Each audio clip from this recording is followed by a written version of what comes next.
modo como os cursos superiores estão organizados, a gente não tem espaço na universidade para a gente trabalhar com grandes obras, né? Ou seja, cada vez mais existe uma tentativa de passar por o maior número de autores possíveis no menor tempo, né? Então a gente não tem tempo de se concentrar numa grande obra, num grande autor, porque se a gente pega conceitos e experiências dominantes, cada vez mais é o mais rápido, o mais veloz, o menor. Ou seja, Heidegger, falando no século XIX, no meio do século XIX, falou que a experiência do ser humano no século XX é cada vez mais uma experiência de proximidade, né? Ou seja, no tempo e no espaço todas as distâncias se contraem, cada vez mais aquilo que antes demorava anos, ou seja, meses, se você fosse ir para uma cidade X, você teria que se você fosse uma viagem para a Europa, era um mês de barco, certo? Né? Isso, se você, por exemplo, uma guerra que foi apresentada se travava em um lugar, demorava semanas para você chegar às notícias, né?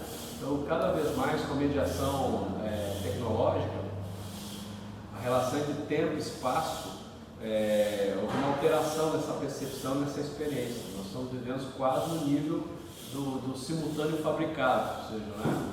No Vietnã foi um dos momentos marcantes dessa história, a guerra lá no Vietnã, né? E as pessoas dos Estados Unidos assistindo os seus filhos sendo mortos ou seus filhos matando, né?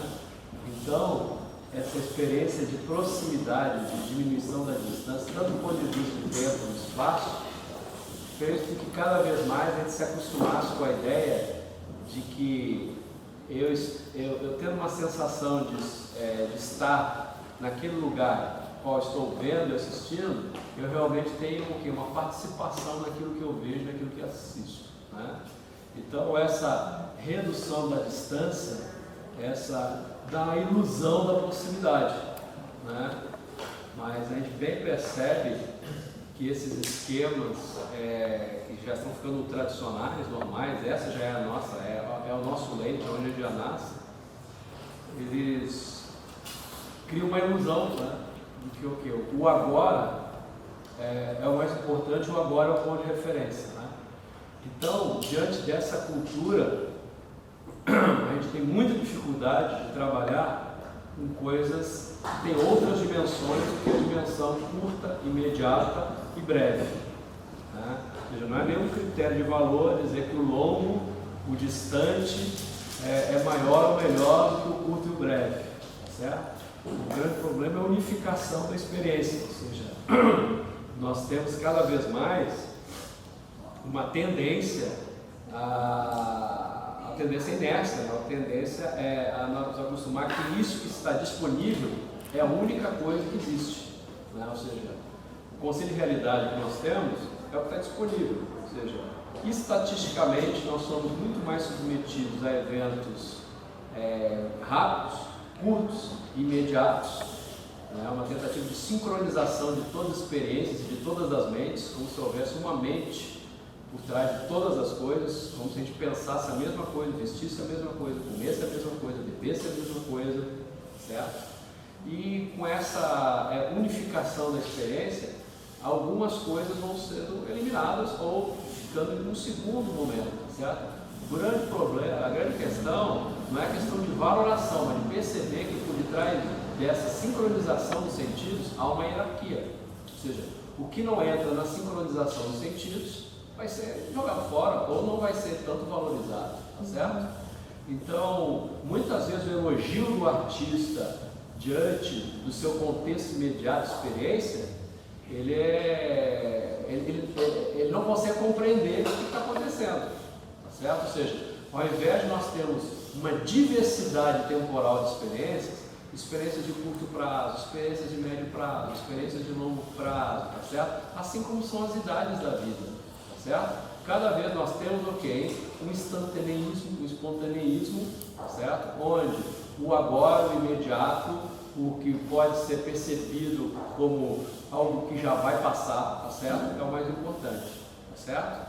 Então, quando a gente se propõe a trabalhar com uma obra que foi escrita entre o século VIII, VII antes de Cristo, nós temos aí uma distância temporal de uns 25 séculos, entendeu? Em relação a isso, é muito tempo, né? Quando nós nos propomos a estudar uma obra que não foi escrita para nós, certo? Não foi escrita por nós, ou seja, todos esses mecanismos de percepção, de hierarquia da experiência são quebrados. Ou seja, isso é muito importante de perceber, que é uma maneira de a gente escapar do nosso presentismo, ou seja, escapar dessa moldura imediata de todas as experiências, certo? Ou seja, se há possibilidade de eu recuar no tempo ou me projetar no futuro, tá certo? Isso significa que o meu presente não é o suficiente, não é o bastante, certo? Ou seja, significa que há possibilidades, né? Que há variações, ou seja, que esse emolduramento da experiência imediata, certo? Não é a única experiência possível, certo? Ou seja, deslocando a questão para o campo das possibilidades, quando nós trabalhamos, ok, com obras, com textos, com repertórios que não são aqueles elogiados, sacramentados, tá certo, pela estética dominante, né? A gente tem, ok, possibilidades de escapar, né, da prisão do imediato, né? Isso é muito importante, por quê? Porque essas estruturas que nós temos hoje na arte e na mediação tecnológica demoraram um tempo a se constituir, mas é um acúmulo de várias traduções que convergem no século XX, tá certo? Sonhos da caverna de Platão que hoje são realizados, tá certo? Né? Ou seja, é toda uma longa tradição para a gente deslocar naquela caixinha preta, tá certo? Que a gente tem em cada casa aí, mas ao mesmo tempo que demorou séculos para se constituir essa experiência, ela em poucos anos se tornou normativa, e isso não foi percebido ainda, tá certo? E parte dessas experiências que se tornaram normativas, elas foram assimiladas pelos artistas, né? Ou como é que a gente pode dizer, pela grande parte das pessoas que se destacam nas suas linguagens, tá certo? E elas defendem veementemente isso, né? Ou seja, sem perceber tanto que isso que a gente tem hoje como recursos e possibilidades de expressão, por trás dele tem séculos de experiência, de acúmulos, entendeu? Não só técnicos científicas, como humanísticas, né? E ao mesmo tempo, isso se tornou uma hegemonia. É difícil, porque por detrás disso, várias outras artes começaram, várias outras tradições começaram a ficar em segundo plano. Então, a vantagem de estar no século XXI é justamente poder, entendeu? Ou seja, rever, né, esse namoro que a arte moderna teve com a tecnologia, com a mediação tecnológica, rever não mais considerando a mediação tecnológica um inimigo, tá certo, né? Mas também vendo que a questão tecnológica não é só uma questão do século XX, né? Que tecnologia de representação nós temos, por exemplo, o Homero. O Homero tem toda uma tecnologia de representação que ela é reutilizada hoje, tá? Então, em primeiro lugar, quando eu propus tornar o Homero em relação ao curso, né? Foi um desafio inicialmente para mim, que eu estou me preparando para dar esse curso já há uns 6, 7 anos, entendeu, né? Primeiro você tem que ler o material, você tem que ler as edições, tudo, né? Para tornar apto a dar esse curso, né? Foi um desafio, porque eu pensava assim, na clientela, né? As pessoas que iam frequentar esse curso, né? Porque, por exemplo, uma vez eu dei um seminário sobre uma peça teatral, outra vez eu dei um personagem sobre um texto do Diálogo de Platão. Agora, encarar 15 mil versos é outra coisa. Um livro que é dividido em 24 livros, ou seja, são 24 livros dentro de um livro. Ou seja, na verdade não seria um livro, seria 24 livros dentro de um livro, né? Ou seja, você teria que ter fôlego, você teria que ter uma ampliação daquilo que a gente está acostumado, que são artiguinhos, 10, 15 páginas, tá certo? Daí que as pessoas têm dificuldade de ler. Ou seja, esse modulamento da experiência para o imediato, para privilegiar o imediato, tem feito que a gente produza pouco, entendeu? Que a gente se acostume com o mínimo, entendeu? Que a gente se acostume a maximizar, tá certo, né? O ralo, né? Ou seja, cada vez mais a grande obra é 50 segundos, se ser cada vez mais sintético, tá certo? Ou seja, se associa a obras maiores, né? Algo que ele está enrolando, ele não está dizendo tudo, tá certo? Essa dimensão. Quando é que surgiu essa ideia? Quando eu estava nos Estados Unidos, entre 2006 e 2010, eu assisti um curso de um professor lá, Stanley Bontatz, que é especializado em Beckett, e ele ficou durante 10 anos realizando semestralmente uma coisa chamada Seminário Beckett, Seminário Finnegan's Wake. Ele pegava, é um texto que não tem explicação, né? Ou seja, só tem experiência, você não vai dizer qual o significado de cada passagem, tá certo? Então, sentava os alunos de pós-graduação, de mestrado, doutorado, né, numa sala, uma vez por semana, durante 50 minutos, né? Abria-se de onde tinha se parado na sessão anterior, começava a se ler, e no máximo a gente lia 2, 3 páginas por encontro. Então lia um trecho e começava a discussão. Ou seja, era um texto que se vocês conhecem, se vocês não conhecem, vocês deveriam conhecer, é um texto que a maioria de nós conhecemos, né? Que é o texto que tem uma proposta de acabar com todos os tipos de narrativa, ou incluir todos os tipos de narrativa dele, né? É um texto que tem várias línguas, tem o inglês básico, mas ele passeia por várias línguas lá, e ele pega uma balada tradicional, ou seja, uma história tradicional, entendeu? De um bêbado que cai no poço, blá blá blá, uma balada, uma história de bêbado, entendeu? Né? De taverna, né? E a partir dessa história, ele monta a história do mundo, né? A história do universo dentro dessa balada do bêbado ali, né? Então é um tipo de literatura que a gente chama de enciclopédia, que necessita de várias referências, ou seja, só um leitor que leu muito poderia produzir uma obra como aquilo, e cada leitor ao ler aquela obra vai ter um significado diferente, tá certo? Vai ter uma apreensão diferente, né? Na ocasião eu levei a versão, eles ficaram estupefatos, né? Eu levei a versão brasileira da obra, são 5 volumes, né? Da tradução do Finnegan's Wake, bilíngue, né? E eles falavam, vai traduzir isso no Brasil, né? Porque no original já poucas pessoas, né, se deliciam, entendeu? Vão, isso já é uma aula muito difícil, imagine com uma língua, né? E quando eu li, né, a tradução do Donald Schuller, quando eu li essa tradução, chama versão, né, da obra em português, eles adoraram, porque sentiram a musicalidade, né? A musicalidade da língua portuguesa lá. Aí eu mandei um e-mail para o cara no mesmo dia, e ele falou, você me deu o meu dia, agradeço aí, entendeu? Então, ele demorou 10 anos estando no Bontatz, lendo, desse tamanho a obra, tá certo? Essa Ilíada macarrônica que é o Finnegan's Wake, certo? Essas aventuras, né? Seria mais uma odisseia macarrônica, como ele diz. E daí eu fiquei assim, completamente, primeiro, nenhum aluno, né, vai ficar durante 10 anos fazendo mestrado, doutorado, né, Jéssica? Nenhum aluno vai ficar 10 anos, né? Então, não importava, ou seja, era assim, durante todos os semestres, durante 10 anos, todos eles são essa disciplina. Só durante 10 anos foi possível ler, discutir, comentar e apreciar a obra. Eu ia nesses seminários e eu ficava assim, a leitura da obra, a obra é tão imagética, tão visual, né, tão, para todos os sentidos, que eu saía de lá e ia direto para a biblioteca escrever. Foi nessa época que eu escrevi um romance inteiro vendo esse curso. Eu vi esse curso 4 vezes. Né?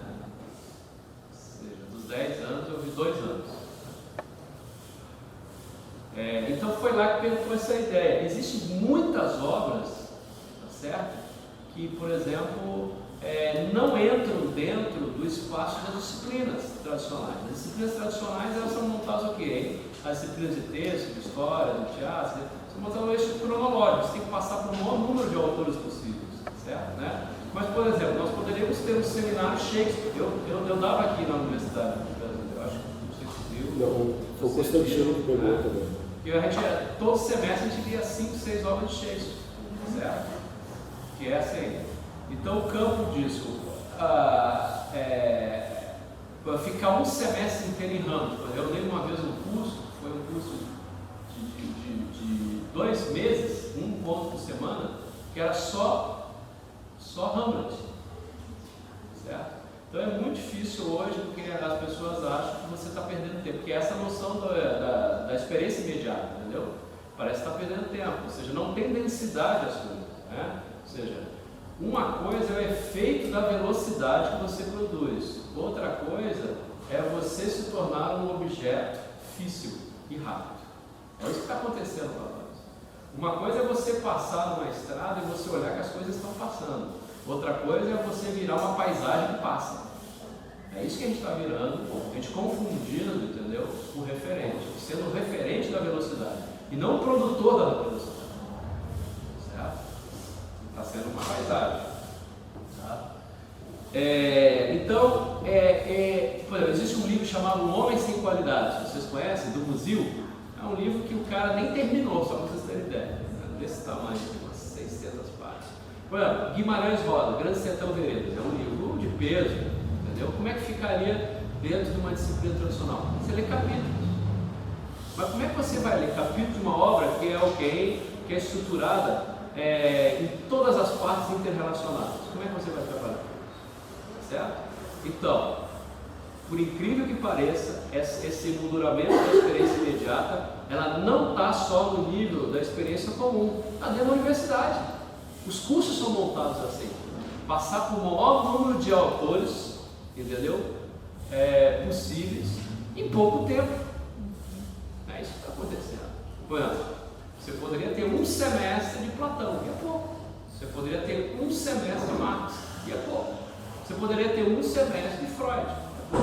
Aí que você tem lá, num ano, num semestre, você tem dos pré-socráticos ao existencialismo. Aí é brincadeira, entendeu? São o quê? Os cursos estão virando cada vez mais introdutórios.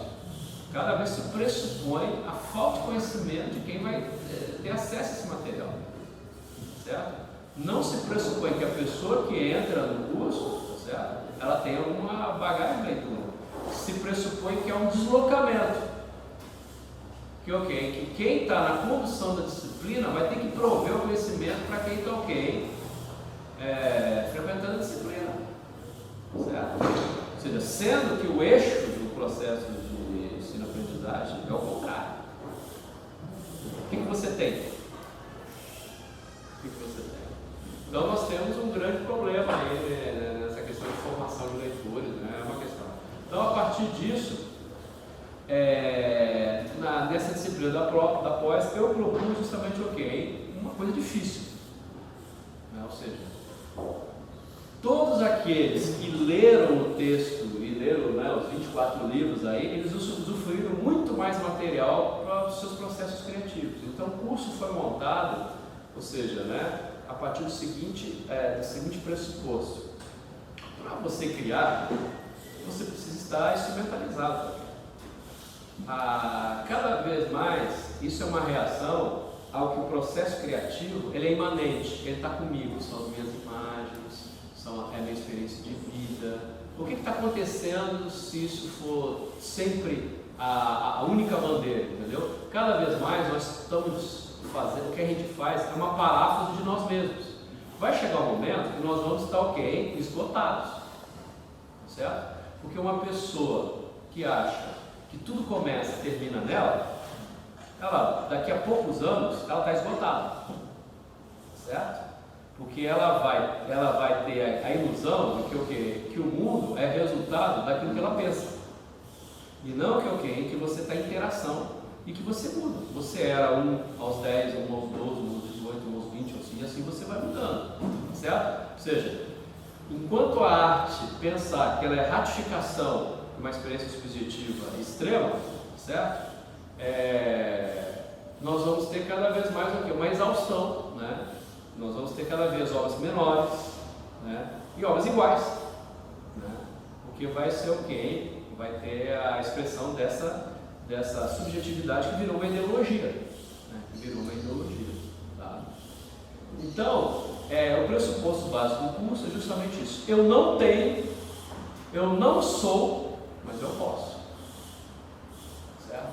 As pessoas que compraram a ideia, né, que partiram desse desarmamento, certo? Elas puderam, em algum momento do curso, usufruir, não simplesmente se tornar especialista homérico. Vocês não vão se tornar especialista homérico. Nem eu sou especialista homérico, certo?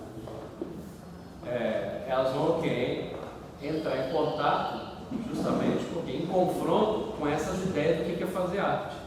Isso é muito importante, principalmente em uma cidade como Brasília, que não tem crítica. Brasília é uma cidade muito interessante, você pode fazer tudo que você quiser, certo? Brasília é muito bom para formar currículo, né? Você pode fazer todas as coisas porque não há crítica. Não há ninguém dizendo, isso foi assim, poderia ser assim, né? A comunidade crítica que pode acontecer é como a gente montou na sala, onde há uma apreciação dos trabalhos dos outros. Tá? Então, o que foi proposto nessa disciplina e o modelo dessa disciplina? Agora que vai ter a nova pós-graduação em artes cênicas, isso vai ser um laboratório de criação. Vai deixar de ser tópicos especiais e blá blá blá blá, para ser realmente uma disciplina, certo? Ou seja, que vai ser ofertado por diferentes professores e cada um vai ter a sua versão, entendeu? A minha versão é pegar um texto e a partir desse texto, ou daqui a pouco pegar um filme a partir desse filme, ou pegar o material. A minha proposta é que você pega um material que já existe, uma obra já organizada, entende como essa obra é organizada e vai organizar tudo, certo? Ou seja, é o diálogo não entre as referências de conteúdo apenas, em relação às referências de construção, né? Se você quer aprender a construir, pega algo construído por um bom autor, né? Não adianta pegar autor ruim, né? Porque ele é ruim porque é mal construído, né? E você pegar assim, para construir a sua, tá? Cada pessoa, né, cada integrante desse curso, ele foi responsável por o quê? O primeiro módulo do curso foi apresentar elementos básicos, que eu já vou comentar alguns elementos de Homero, tá certo? Ou seja, o primeiro momento foi, os primeiros 45 dias foi realmente uma iniciação ao texto homérico, para vocês não entrarem no texto homérico perdido, tá certo? Essa iniciação não é simplesmente de referências, de dados históricos, né? É uma referência também ligada a processos de expressão, tá certo? Processo de construção, para você selecionar alguns deles, utilizar alguns deles, recusar alguns deles, ou quando você for ler o texto, começar a identificar processo de construção, ou seja, é uma leitura para criadores, não é uma leitura para simplesmente, nós não estamos no curso de história, nós não estamos no curso de filosofia, nós não estamos no curso de letras, então cada área teria um tipo de leitura diferente, tá certo? Um historiador ia passar horas falando sobre o contexto, tanto de Homero como da Guerra de Troia, blá blá blá blá, tá certo, né? Alguém de letras ia falar no original, o que usou esse advérbio intensifica, essa palavra no início da frase intensifica isso, entendeu? As escolhas linguísticas, né? E filosofia ia discutir justamente sobre o grande embate, né, entre a filosofia e a arte na atividade que continua até hoje, tá certo? Quem vai educar o mundo? Os artistas ou os pensadores, né? Do ponto de vista que os pensadores os filósofos excluem os artistas como pensadores e depois nós os excluímos como pensadores. Então, depois desse primeiro módulo do curso, cada um propôs um projeto, né, a partir disso. O mínimo era 3 minutos, ou seja, cada um teria que programar no mínimo 3 minutos. Algumas pessoas elas pegaram o número 3 e acharam que era o mínimo mesmo, entendeu? O mínimo 3 era o ponto de partida, certo? 3 aeroportos batidos. Aí o professor, ei professor, eu consegui, tá quase 3 minutos, entendeu? Que isso é mais um reflexo, né, dessa cultura que a gente tem, né? Da dificuldade, entendeu? De ter fôlego, de ter densidade, entendeu? A boca fala do coração está cheio, quanto mais você trabalha com isso, mais material você vai ter. A grande dificuldade não é chegar aos 3 minutos, a grande dificuldade é editar a enormidade de trabalho que você tem. Esse é o problema. Para quem trabalha muito, a grande questão é a edição do material que você produziu, e não simplesmente de chegar no ponto, certo? Chegar no ponto. 3 minutos de edição representam quantos minutos que foram deixados para trás, né? Ou que foram reutilizados, que foram sintetizados.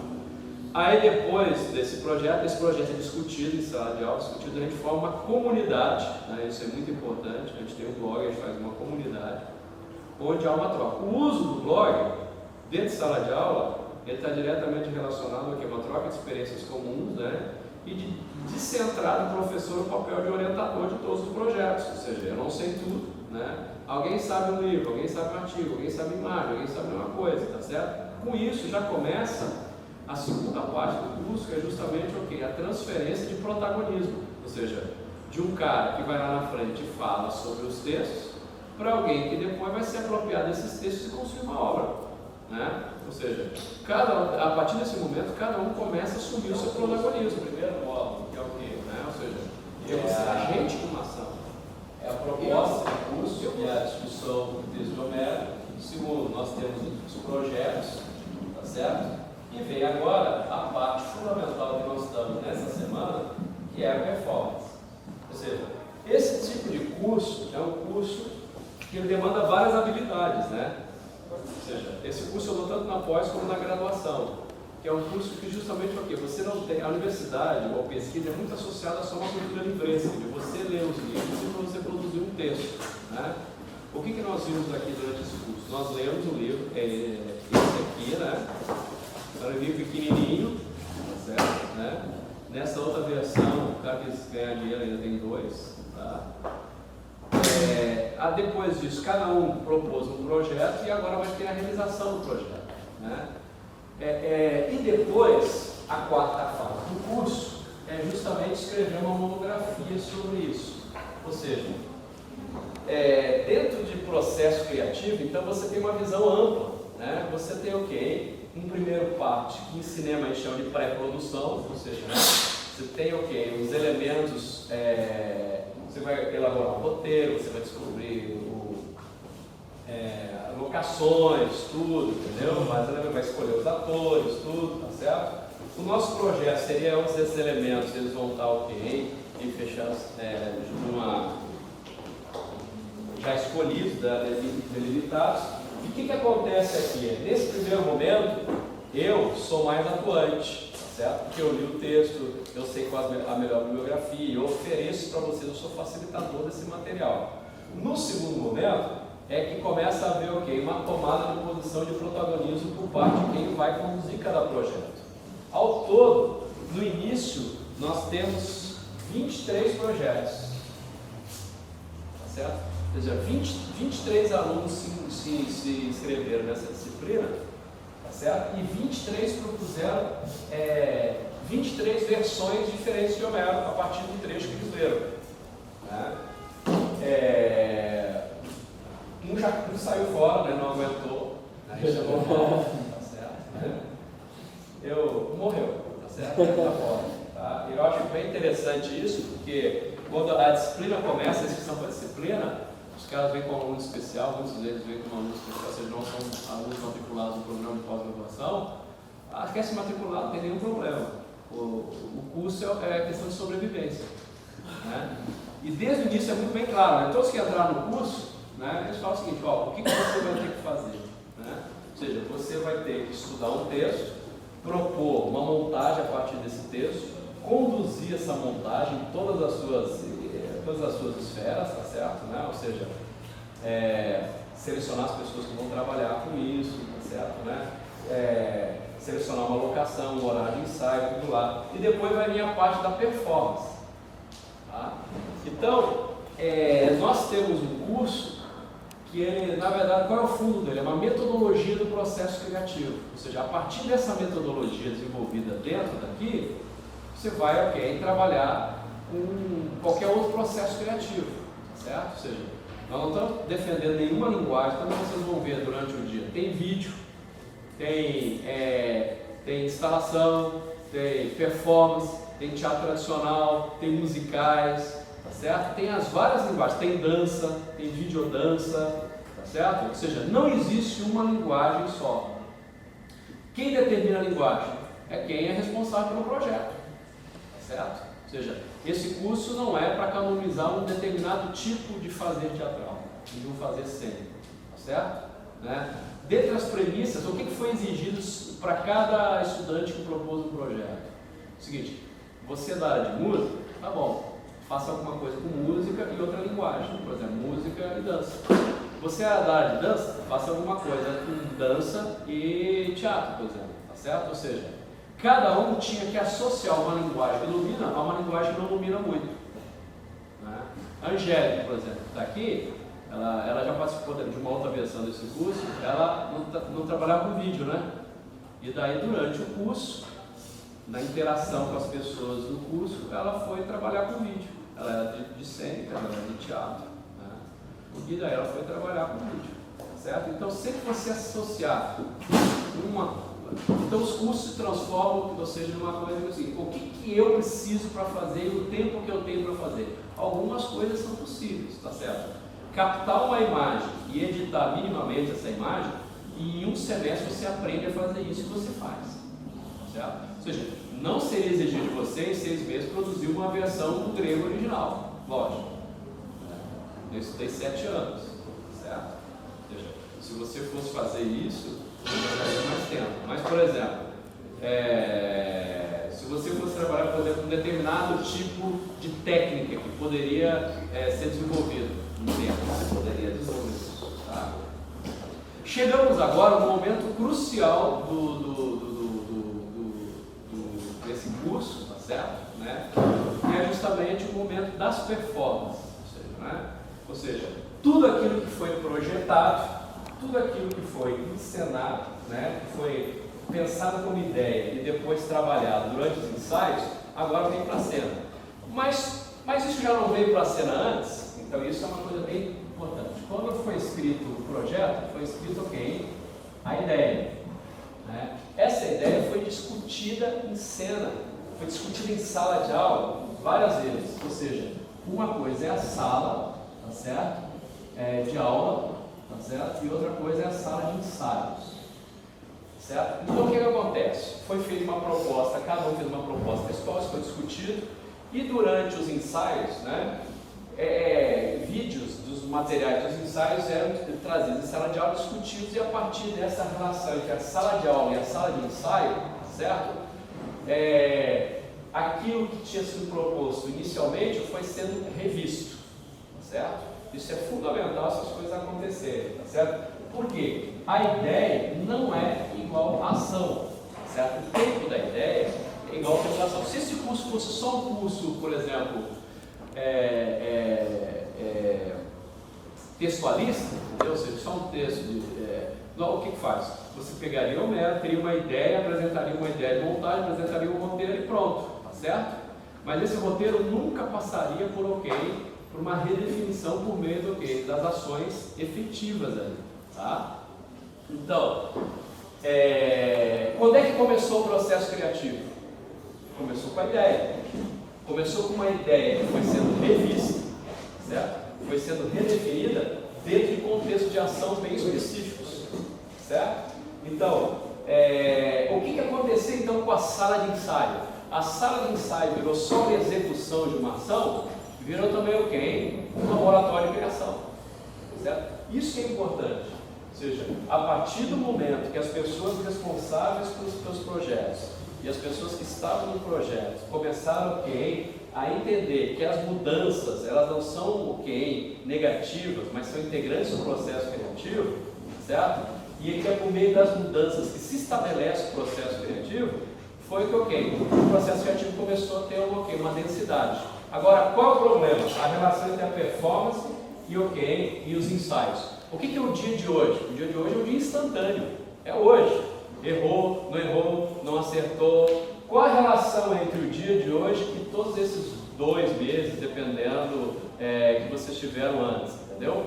Quem teve mais oportunidades na sala de ensaio, de aproximar a sala de ensaio com a sala de aula e rever as estratégias e redefinir, e por meio do do contínuo trabalho de remontagem desse material, entendeu? De apresentação desse material, tem uma melhor qualidade hoje. Isso é lógico, certo? Haja a nossa seleção aí, que não treinou e levou de 7. Tá certo? Passou aí 40 dias sem treinar, tá tomando banho de piscina. Aí afundaram a piscina. Tá? Então, por exemplo, quanto maior foi esse tempo aqui dedicado a isso, maior a qualidade aqui. Tá certo? Então, hoje o que nós vamos ver?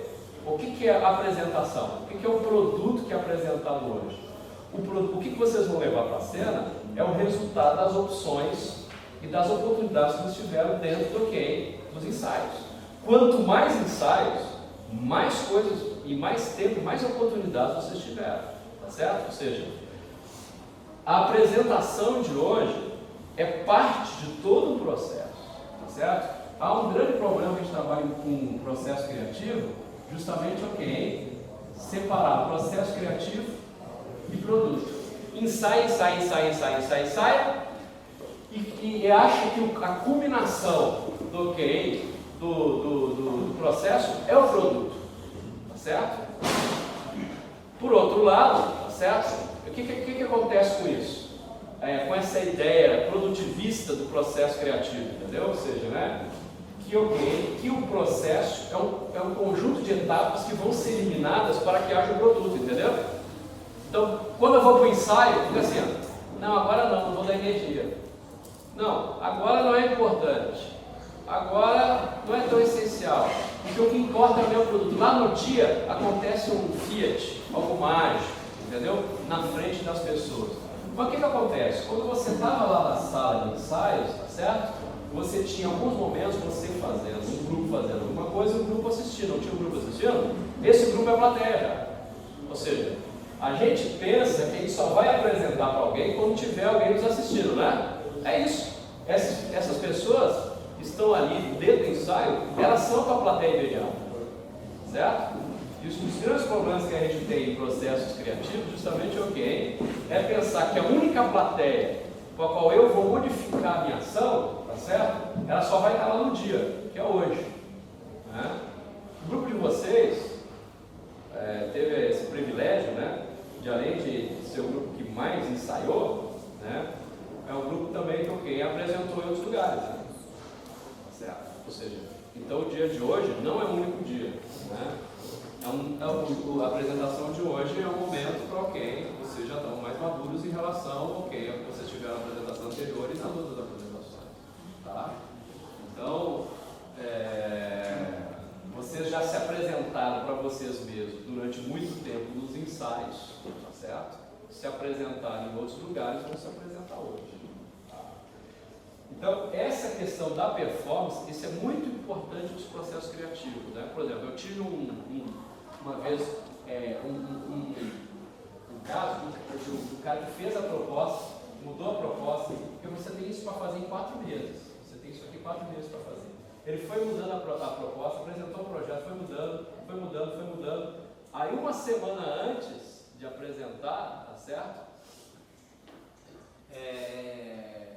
Ele veio para a cena, tá certo? A gente apresentava antes o ensaio geral, né? O ensaio geral de vocês foi o vídeo, né, que a gente viu, né?